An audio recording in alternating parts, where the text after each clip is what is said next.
How about our next storyteller, Nate Meltzer? I know he's real excited. Let me just say, if you giggle at him, he'll giggle at you.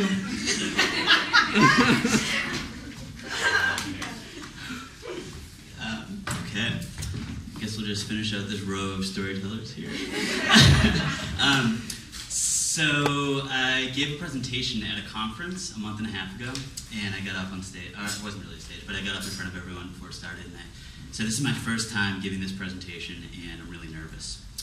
And then the presentation ended, and this young lady came up to me afterwards. She said, can I tell you something? I was like, yeah, sure. She goes, never, ever tell anyone it's your first time, or that you're nervous. Ever. For anyone. So I'm not going to tell you that I'm nervous. I'm not going to tell you that it's my first time standing on stage telling a story. Yeah, so the story I have for you is the story of the fort. This is a childhood story as well, and I also grew up in a cul-de-sac. My cul-de-sac was in suburban Massachusetts, and if you imagine, I guess I realized I kind of have an affinity for rectangular states with the Appalachians on one side and the ocean on the other, moving here. Anyways, so if you imagine Massachusetts, it's like really flat on top of a while, and then it's got this bump, right? That's where I grew up, on the bump, Methuen, Massachusetts, suburbia.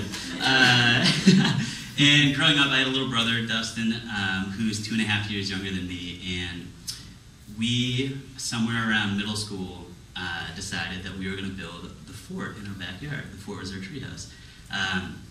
So right around the part where the grass ended, maybe 10 feet beyond that, there was this little brook that went by, and there was this huge, I think it was a maple, like huge tree that went over the brook, and we thought it'd be great to build the fort down there. So we managed to get some scrap lumber from my dad. He wasn't going to help us build the fort, but he was like, yeah, sure, use the lumber. Don't use my good tools.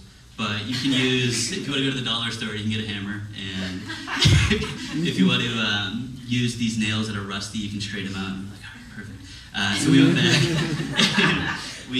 What we did is we nailed these little steps up this tree. The tree kind of curved in such a way that it went 10 feet up or so, and that was it. That was the treehouse. That was fort number 1. It didn't take us long to realize it wasn't that exciting. Oh, and the other feature of fort number 1 was that there's a lot of skunk cabbage by the brook.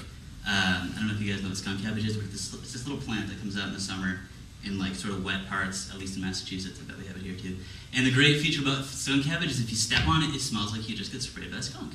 So we were like, sweet, so that was our fort. Probably the only really interesting thing that happened at that fort was this one sort of incident, I guess you could say. I should preface this by saying kids are mean, I've learned since. And I would hang out with my neighbors, and we were all kind of mutually responsible. So we decided that we were mostly like the boys hanging out, because we were in middle school, right? And we decided we don't want the girls hanging out at our fort. So we took this piece of wood and we nailed nails through it. And we turned it up. But it was super obvious. There's a piece of wood with nails on it, right? Like, don't walk on it. That was our booby trap. It turns out the booby trap worked. Nicole Bassiano ended up having to use crutches for like 3 months, and we felt really bad. And that was about the same time we decided, all right, we're done with this fort. Like, let's move on. And then we moved about 20 feet from the grass. We found these 4 trees that were like in a square, and I was kind of the mastermind of this, and I'm a little proud of it, you know. But we realized we could nail 2x4s from them and make a square, make like a platform, and then we could nail all these other little boards. And we found some like sheet plywood, right? We found some plywood and we cut it for a platform, and we pulled those little steps from the first fort up, and there were these 2 trees just like this right next to each other that were like this wide. So we had steps that went up to this platform, and that took maybe like a month or so of building, and we were really proud of it. But what we realized with this new fort was hanging out at the fort, actually like spending time there, wasn't really that fun. The only fun part about the fort was building it, just being down there building. So there are only so many hammer holders you can make from 2 nails stuck in a tree, right? Before you're like, okay, what do we do next? So we decided that basically we just kept building onto this fort. The first thing we did is we added a bottom floor. You might be asking, why do you need a bottom floor? It's the ground. I don't know either, but we thought it'd be great. We'll have a 2-story fort. So we built this floor like this, like that high off the ground, maybe a foot off the ground in like the stumps of the trees. So that was the first story. And then we had the second story. And then we realized we could go a little bit higher and we could have a third story. And that took another couple months. And this was about the time when it probably got dangerous. And an adult probably should have been going down there and being like, what are you doing? But that didn't happen. So what we ended up doing is it turns out the trees kind of, one of them especially kind of like branched out, so it was no longer like a good structural thing. So I found this really big, maybe like 6-inch wide, like, at the time it seemed like it was 30 feet tall, but it was probably really like 10 feet tall. It's a big log that we could rest on the first platform and tie it with what I've learned since is climbing rope. And we could tie it down, I don't know where we found climbing rope. And we could use that as our fourth leg for the next platform. So we did that. And it's like pretty rickety, but we're just so proud of it. And we start adding on all these features. Like there's a pulley so you can pull stuff up like your IBC root beers, because that was really cool at the time. My brother reminded me, I forgot about this, but I guess we used to throw them down and they'd break on the rocks. And I was like,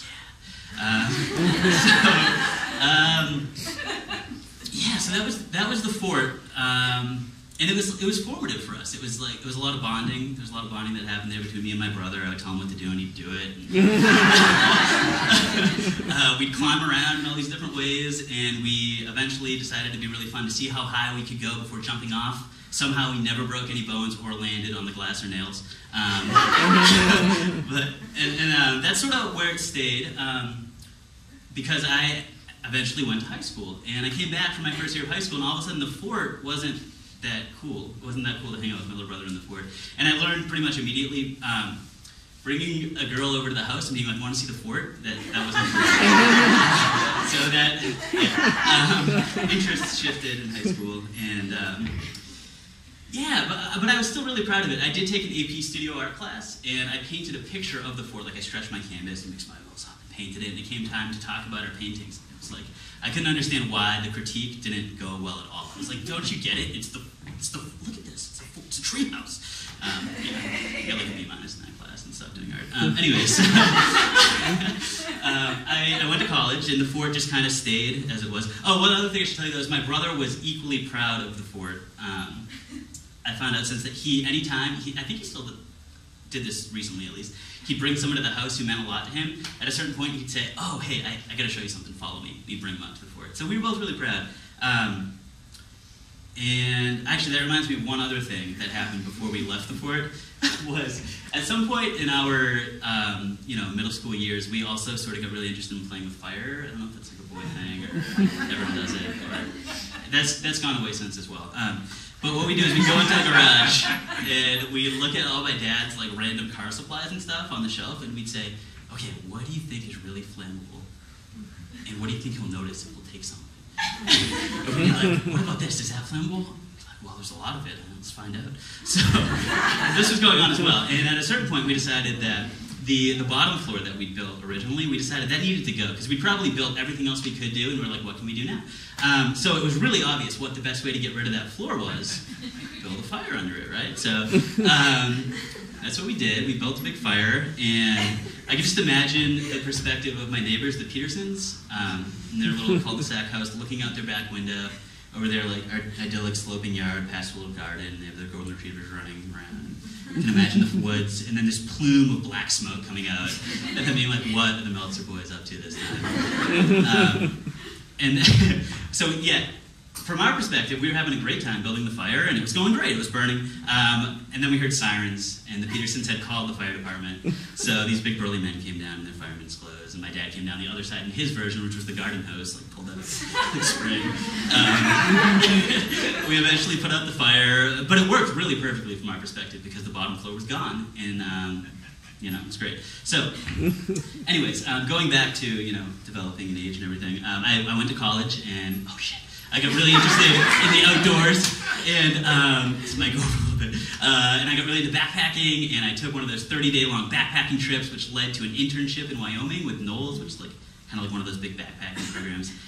During which I got to go to the Wilderness Risk Management Conference, which might sound not that interesting, but I thought it was awesome. And I was like, wow, there's so many ways that people can get injured in the woods, and I'm responsible for them because I'm leading these trips. Oh, wow.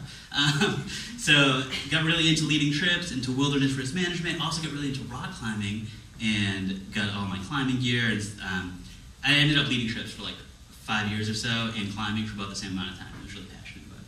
And this is how things went, with the fort doing its thing, and me doing my thing, until January of 2010, when I lived back with my parents in Massachusetts. And I got home. I lived there for a month, I should say. I got home, and I immediately noticed that there were little kids everywhere. There was a new generation of children, which is awesome, because our little suburban neighborhood is still doing its thing with kids, which is great. And I also realized that the fort, at a certain point I went out to look at the fort, and it was like falling apart. And I learned about wilderness risk management, right? I learned about climbing ropes. I learned that climbing ropes deteriorate really rapidly when left in the sun and the elements, not to mention 10 years. And I saw the fort through new eyes, maybe like adult eyes. And I thought about that broken glass. I thought about Nicole Bassiano and all those rusty nails. And I felt really responsible all of a sudden. I realized I had this vision of children going out and finding the fort, if they hadn't yet, and thinking, whoa, this is awesome, and then totally loving it, and then dying. Like, that's what I imagined, and I felt responsible. My parents at this point are talking about moving away, so I made a decision then. And this one afternoon, I went into my room, and I put on some of my wilderness gear. I had like my polypro pants, and my rain pants, had my big hiking boots and my gaiters, which are things to keep water out between your boot and your socks. You can be waterproof like here. I had my rain jacket, and then I put on my climbing harness. Basically, I got suited up as if I was going to go on this long, intense, multi-pitch alpine climb in Colorado, and I got all donned. And then I found my dad had bought a miniature electric chainsaw. so I followed his lead with the hose and ran some cordage out to the backyard. And I had a crowbar in one hand, the chainsaw in the other. It was probably like some sort of Alpine Texas Chainsaw Massacre thing. I climbed the fort and climbed to the top of the chainsaw. Oh, and I plugged it in so it was above the snow, so don't worry. No one's going to electrocute it with a joint cement. And I rode myself into the fort with my knowledge of climbing anchors and everything, and I started sawing and cutting at it. And I'm sure the Petersons again looked out their window and were like, what are these Meltzer boys up to this time? So I proceeded to take down the fort, all of it. I took every last nail out, and I realized we'd used like 7 nails on each floor. Way over-engineered, turns out, but still dangerous. And I threw them in a big pile on the ground, and this time I called the fire department, and I got a burn permit, and made a big little funeral pyre for the fort, and burned all the wood. And I collected all those rusty nails. I don't know about the glass. And took it all down, except I left one piece at the highest point. There's one little piece about this big that's nailed in flush, and it's kind of the color of the trees. You can't really notice it unless you're looking for it. But if you go in my house now, in the back window, and you look out, you can see it right about eye level, because that's how high it looks. And sometimes I go home and do that.